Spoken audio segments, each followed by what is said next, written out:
Dövlət Su Ehtiyatları Agentliyinin tabeliyində olan Mərkəzi Muğan Kollektorunun istismarı idarəsi istismar sahəsi üzrə 123 min hektar meliorasiya olunmuş torpaqlarda 3219 kilometr kollektor drenaj sisteminin istismarına xidmət edir. İdarə torpaqların meliorativ cəhətdən yaxşılaşdırılması üçün kollektor drenaj sistemlərinin lildən təmizlənilməsi və onlar üzərində yerləşən hidrotexniki qurğuların cari və əsaslı təmir işlərini həyata keçirir. Meliorativ tədbirlər nəticəsində torpaqların münbitliyi hər il artmaqdadır. Kollektorların mütəmadi təmizlənməsi şoranlaşmanın qarşısını da alır.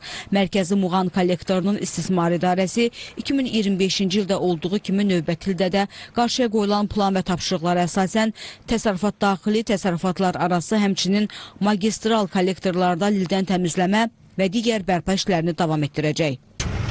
Torpaqların meliorativ cəhətdən yaxşılaşdırılmasını təmin etmək üçün idarə tərəfindən kollektor drenaj sistemi lildən təmizlənərək və onlar üzərindəki hidrotexniki qurğular cari və əsaslı təmir olunur.